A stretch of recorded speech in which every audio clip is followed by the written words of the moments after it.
one of the first things that we want to look at when we're buying a pack is when you go in, you want to get your torso length measured. A big mistake that's usually made is that people will get judged by their size with regards to height as far as what we should use for a size pack, which isn't always the case because looks can be very deceiving. So in our case, with Angie and I standing next to each other, we do look like we're pretty different in our height, not too much, but a little bit. So you would think that I would be maybe a small, or I would have a longer torso, but if I put my hands on my hips, we have the same exact leg length, but our torso length, my ribs are right here, her ribs are up here. So we differ significantly, and that's typically something that you're going to find when you're going through the community. So when somebody shows up, the one thing you want to be able to do is you do want to get your torso length measured. So how we measure it is a little bump right here that tells C7, and then down here, if you put your hands on your hips, please, like that, we go right in between these two fingers, about right there, about level of S1, and that right there, we would measure that in inches, and that would be what would be your torso length. And then what they have as a guide with regards to these inches of what size pack you would be, whether that is small, medium, or large, and that's how you would purchase your pack based on that torso length.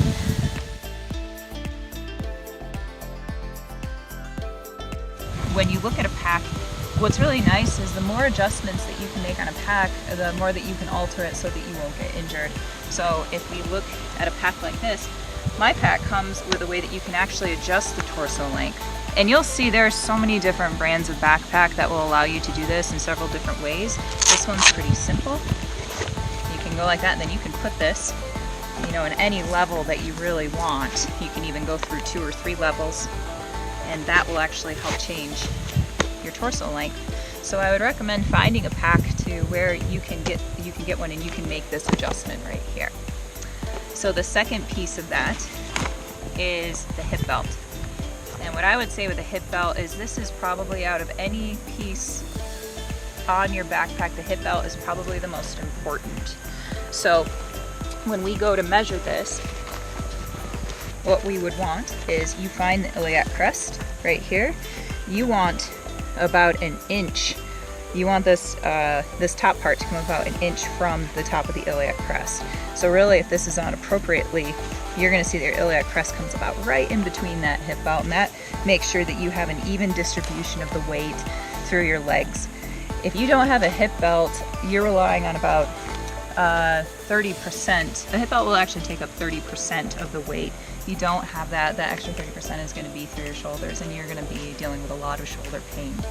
So I would say if you look at a pack and it doesn't come with a hip belt, I would say that's probably a big no-no for you to take on your longer hikes and even day hikes.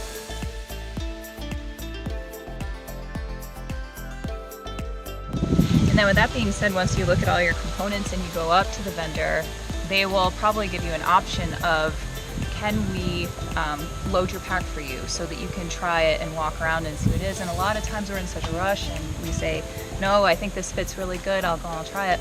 But a pack that is not loaded and a pack that is loaded is totally different. And so I would recommend, if they give you the option to load your pack, load it up and walk around. Even if they don't, talk to the vendors. I'd like to find some items in the store to load this up so I can really make sure that I'm getting a good idea of how this fits with a load.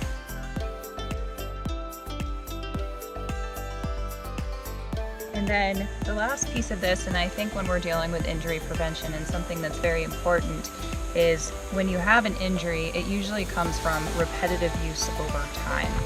And so we don't want to have our pack, have it fit at the beginning of a trailhead and hike for 4 hours not making any adjustments, because this is going to cause you injury. So when you look at a pack and you have all these different components like your hip belt, your torso length, your shoulder straps, your load lifters, this gives you a lot of opportunities to make adjustments while you're on the trail to prevent those constant injuries and that constant stress on your body, hopefully preventing and reducing the incidence of injury.